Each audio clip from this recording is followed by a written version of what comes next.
Let me start with something uncomfortable and honest.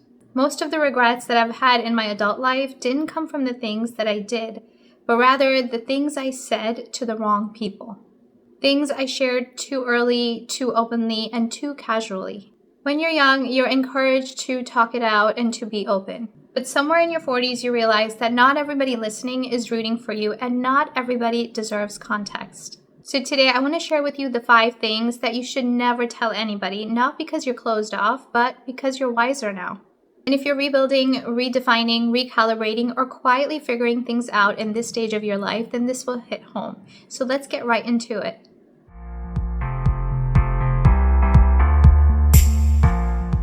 Number 1, how much you're struggling to have it all together.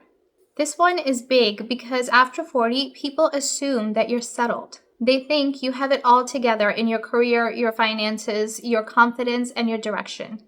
But many of us are still quietly figuring things out. We're reworking our careers, recovering from financial mistakes, rethinking long-term decisions, and feeling behind than where we thought we would be. I learned the hard way that telling the wrong people doesn't bring support. In fact, it brings silent judgment. Social psychology research on status perception shows that people unconsciously categorize people based on stability and competence.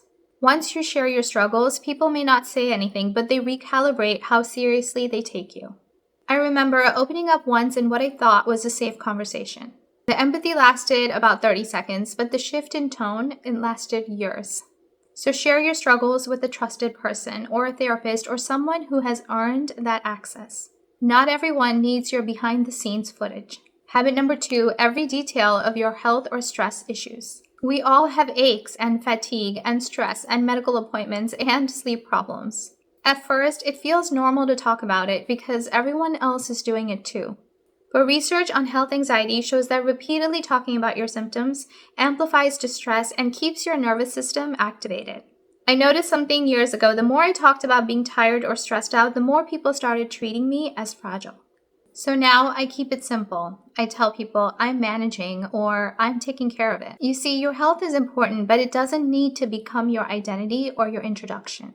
Habit number 3, your frustrations with people close to you. This one causes more damage than we realize. Complaining about a spouse, a family member, a boss, or a coworker, it feels good in the moment, but it creates problems long term. Psychologists call this negative narrative imprinting. Once someone hears a story, they remember that version even after the issues have resolved. I've shared things in moments of frustration that I later fixed, but I realized that the listener never forgot. You see, relationship heals, but reputation doesn't. So here's the rule I follow now. If I want to stay connected to someone, then I'm very careful about who I vent to about them.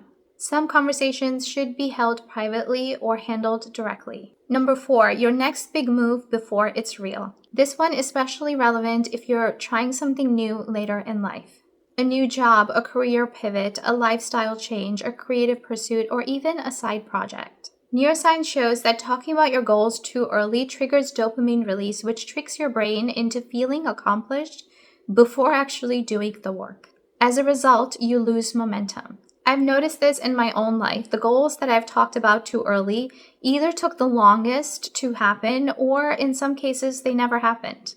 Whereas goals that I didn't share actually materialized. And it's not just motivation, it's protection. Not everyone will encourage you, and some will project their fears onto you. So silence is sometimes the most important strategy. Number 5, your financial situation, even if it's improved. Money changes relationships fast. Whether you're doing better or worse, changing financial details alters how people perceive you. Research on resource perception shows that people automatically adjust their perception of someone when they believe that that person has more. I've seen friendships shift simply because people assumed financial comfort. Suddenly, you're expected to cover things or to pay the bill, or you're seen as a backup plan. So money conversations should be limited to a partner, a financial professional, or someone who is directly involved.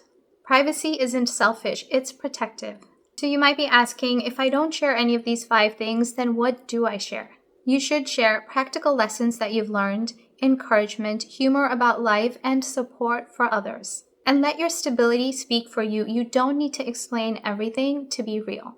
If this resonated with you, it's because midlife teaches us something powerful. Not everything needs to be said, and not everyone needs access. And peace often comes from restraint and not expression. And if you're navigating your 40s with clarity, realism, and quiet confidence, then please go ahead and subscribe. This channel is about honest growth, grounded advice, and real life lessons without the fluff. And we're all in this together. See you in the next one.